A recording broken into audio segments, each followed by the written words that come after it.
This is Hidden Killers Week in Review. A look back at the most prolific stories of the week.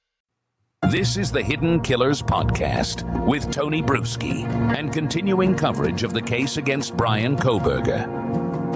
There's a line in almost every true crime story that chills you. Sometimes it's a confession. Sometimes it's a 911 call. But in the Bryan Kohberger case, it might just be a screen name. PaPa Rogers. An anonymous Reddit and Facebook account that popped up in the earliest days after the Idaho murders, dissecting the crime scene, predicting the evidence, throwing off investigators and taunting the families in real time.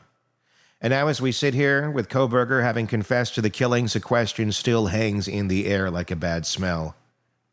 Was that him the entire time? This episode, we're going to take a sharp left turn into the psychological minefield of that online behavior, not just the disturbing true crime fandom, but the digital ghosts of killers who want to be seen, just not known. From Kohberger's Reddit surveys to a formal prose of PaPa Rogers, we explore how a murderer might leave digital fingerprints long before DNA shows up in a lab. And then there's the visual snow, a strange neurological condition Kohberger reportedly suffered from. Seeing the world through static like an old TV set that never quite tuned in. He wrote about it in disturbing terms, about feeling detached, about treating people like meat suits. Yeah. About being unable to connect with his own father, not because he didn't want to, but because his mind couldn't. Is that an excuse? No, but is it a clue? Yeah. My guest, retired FBI Special Agent Jennifer Coffindaffer, is back with me again, and we're pulling no punches. We're going to talk about the pain of invisible disorders, the way darkness grows in online echo chambers, and the forensic frustration of almost knowing the truth. Conversation is going to get into the ethics of studying monsters, who should do it, why it matters, and whether chasing clicks or selling books off a killer's psychology is ever justifiable. And yes, we get into the Peacock documentary, the redacted evidence, and what's still hiding in sealed court documents that the public hasn't seen yet. In the comments, let me know what your thoughts are on YouTube. That's where we're collecting your comments, and that's where we have our conversation. So please do join us there.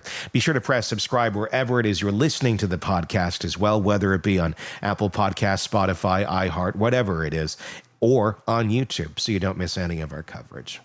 So I teed up this next piece. We're going to ask Jennifer to go back into the digital trenches, asking a question that's haunted a whole lot on the internet. If Bryan Kohberger was PaPa Rogers, what does that tell us about who he really wanted to be and who he thought was watching? Let's talk about the some of the online presence. We talked about his early on, the writings, the visual snow, things of that nature, which add that to a mind when you start trying to understand visual snow and what someone in their life is going through if they're suffering with this. I just saw the doc last night that you were in, and Howard Bloom is in, the one on Peacock, the Idaho murders. And I thought they did a really interesting piece on visual snow, where just the hell that must be if it kind of comes on at a different point in life or it flares up and gets worse. I can't imagine trying to go through life and not be irritated and not be on edge with everything. If this is how you're always seeing things, then you have the issues with the ears ringing that can come into play. And then, hey, go be a productive member of society. He got pretty far academically in life for having those sort of ailments. Yeah, he did. And it's not clear how long he suffered from it, but it was certainly when he was younger that he describes it. And, Luigi Mangione also suffered from visual snow. And look at what he ended up doing. Yeah. Right. So I'm just wondering, that really, to me, needs to be, studied more. And I think people who aren't our age or older that have seen the television when it snowed out. They showed it on that documentary, which I thought was good. Yeah. But most people these days, like, "What?" young people, they have no idea what we're talking about. Remember, at least for me, I would stand there sometimes when we were watching and have to put my hand on the TV and my arm out Yeah. to be a better antenna. Like if it was something I really wanted to see Yeah. and the snow was going in. But yeah, imagine living that kind of life. And I keep wondering how many other people that have turned to murder had visual snow. Did they even really understand it? I think sometimes if you live your life a certain way and every day you wake up and you're in snow, that becomes so normalized probably. It probably would. It probably would. But at the same point, I would imagine that would be debilitating to a certain extent. And I mean, gosh, I just couldn't imagine. I mean, it would be a form of torture. It would be like being locked in a cell and you're being played Britney Spears over and over, whatever it may be. But it's coming from your mind, and that's, I take the Britney Spears, I think, over the visual snow. Let's go back to another piece of the online, I guess, lore, if we could say. And I'm really curious to get your opinion now that we are sitting here and we do not know the answer to this. I don't know if we will know the answer to this. PaPa Rogers, what do you think? At the end of the day here, I mean, we got the image. We know he's the one who did it. The image of PaPa Roger was the one that looks a lot like Kohberger. Obviously, there's the Rogers reference to the incel.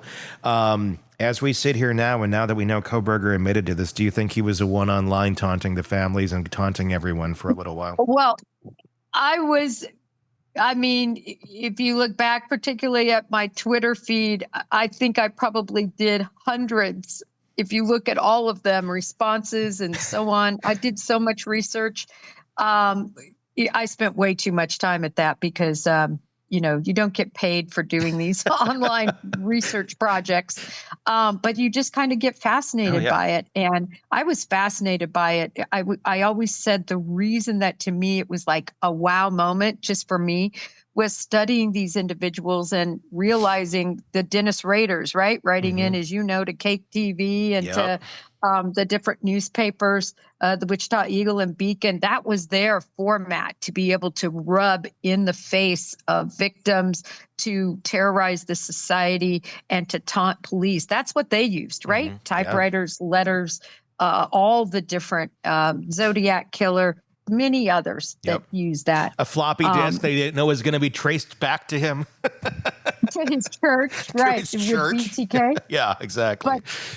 But my point was with PaPa Roger, wow, he's doing it real time. Like he is real time doing it on his keyboard. The minute he gets a thought, he's taunting police. He's saying he knows. And there were so many things, the sheath was left behind. He absolutely wrote the script. If you followed him, oh, by the way, don't look at the car. That's the wrong direction. Yeah. No need to look over here. The picture that looked almost exactly like Brian Kohberger before Brian Kohberger was ever named. I mean, I could go on and on about why. Let's just put it this way. There was probable cause to believe it was Brian Kohberger. Yeah. Then beyond that, his writing style, that was something, though, that gave me pause. Different people have writing styles. So for me, when I'm doing Twitter as an example on social media, I'm not a punctuator because I'm just getting it out there and moving on. It's, it's not formal writing. It's a wonderful way to just be able to kind of be yourself and throw stuff on paper, right? And PaPa Roger was more formal, but there was some going back and forth. And what really bothered me was there were some posts that were put out after he was incarcerated. And there was a lot of online by the sleuths saying it was the exact same IP address. And that gave me a lot of pause. So, Tony, if you're asking me, is there strong probable cause that it's Brian Kohberger? I say 1,000%. If you're asking me what the Dateline believed and thought from their sources, Yes. Yeah. They said Papa Roger was him. Has Dateline been 1,000% right in all their source reporting? Yep, they sure have. Even to the point that they're, whoever leaked the information, there's a full-on investigation now to figure out who that was. Are we going to Paid find for out? by the state. Do you think we will find out the answer to this question ultimately if it was him? Yeah, I think we will. I think we're going to find out so many answers because I think somebody's going to talk to him. I wish he would talk to the behavioral science unit agents at the FBI. That's who really BAU, behavioral analysis unit. Actually, they call it now. Yep. That's who he needs to talk to. Yeah. To me, that when you started off the show, you said, do we need to study this, Jen? What do you think? And I pointed out that I'm not sure it does really any good at the end of the day. But I do think it needs to be studied, but by the right people. Sure. It just galls me to think of people going in there, in a sense, and interviewing him for money when I really look at it. Yeah. And remember, there's no Son of Sam laws there in Idaho. So, what parameters is this judge going to put on him that if money is made, that it goes to the victims? And I don't even know if the victims want this blood money. Yeah. I really don't. I mean, I don't think I would. I think I would give it to something in the name of my child. Yeah. But it's kind of gross to think, we're going to go to a nice restaurant tonight, kids. And, it's commingled with blood money. I don't know. Yeah, no, I completely hear you. And that's going to be a fascinating thing as this gets studied more and more. And there is going to be a lot of evidence coming out. It's interesting. Right after I get done talking with you, I'm talking with Howard Bloom and Robin Drake, the former head of the Counterintelligence Behavioral Analysis Program with the FBI. So I'm all Kohberger this morning on this with a lot of great folks. The evidence that we're going to see coming out, number one, in the hearing the other day, the change of plea hearing, we saw Bill Thompson stand up and kind of go down basically what we already knew, what had already come out about what they had against Kohberger. We didn't really hear a whole lot that was new. Is there a reason for that? Is there going to be anything more? Are we going to find out more pieces of evidence here that we're being held onto, that we're going to be coming to court, or did he pretty much lay out the cards? Well, there's a couple of things here. First of all, there were a couple of nuggets that for me, I didn't hear Bill Thompson say before. One of the things that I thought was interesting is he kind of alluded to that he said it was quiet, but something about they weren't all first-degree murder. I think when he was talking particularly about Xana and Ethan, I don't know if you caught that. It was really subtle. He goes, and we're willing to admit that, that this one might not have been first degree, but nevertheless, I mean, he pled to first degree. Yeah. The question is really, like in Massachusetts, first degree murder. Not Massachusetts, in several states, first degree murder in Virginia is the one I'm thinking of, right the minute you decide. So you can be convicted of first degree murder, Tony, because 1 minute you planned and executed the murder of somebody. So it's a little bit different in different states. Sure. I guess what my point is in all of that, he pled to first degree murder. So I didn't look it up in Idaho, but at what point of computing that you were going to be committing this murder can you be convicted of first degree murder? Does that make sense? Yeah. It was just something that I found a little bit odd, because I think all of us understand that Xana and Ethan, as an example, weren't his targets, but we also understand that Ethan was sound asleep, which they've pointed out over and over again, and was, in a sense, executed. That's first degree murder. Yes. So, but as far as, did you see them discuss the dissemination order and how the judge said that the dissemination order is going to be over? And then the prosecution said, whoa, wait, there's a lot coming out. Let's not do anything with that till after sentencing. And the defense agreed on it. So I think everything that's redacted and everything that was ordered to be not, in the papers, that is going to continue to not be disseminated. Let me give you an example. Yeah. They remember the defense put up a motion saying, I believe 4 individuals were responsible for the killings, not Brian Kohberger. Well, that has been censored and redacted out. So even when that goes public someday, I don't think we're going to see that. Can you imagine the hell of those 4 people? I mean, a sleuth gets I shouldn't call them sleuths because sleuths are the good ones. But some of these social media people get a hold of a thought and they run with it and they make the lives hell for those individuals, for their own purposes, I believe. But anyway, that stuff is going to stay redacted out, Tony. And I just pray that it's not so singular that people will be able to figure it out. Sure. But I think we're going to see a lot of this. It sounded to me like he's going to revoke the non-dissemination order. And I thought that meant it would include the dissemination under FOIA of these files. So now we're left with a ghost in the machine, a username, a writing style, a trail of digital breadcrumbs that just might lead back to a killer's ego. Maybe it was Kohberger, maybe it wasn't. But if it was, and Jennifer certainly thinks there's probable cause to believe it was, then this case becomes something much darker than we ever realized. Not just about the act of killing, but about the performance of it. The live commentary, the obsession with narrative control. A killer who didn't just want to get away with murder, he wanted you to know how clever he was. That's a different level of being a psychopath. That, if it all turns out to be true, makes Kohberger less of a mystery and more of a modern-day Zodiac, except now the messages are coming through keyboards, not envelopes. And the stage isn't a small-town newspaper. It's your timeline. But maybe even more disturbing than the whole Papa Rogers thing was our detour into the visual snow. Because if Kohberger lived his life feeling detached, disconnected, and constantly overstimulated by something he couldn't fix, I mean, think about it for a second.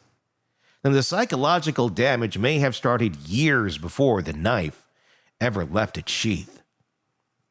Let's be clear, this does not excuse him, not even close. What it does is paint a more accurate, a more disturbing portrait.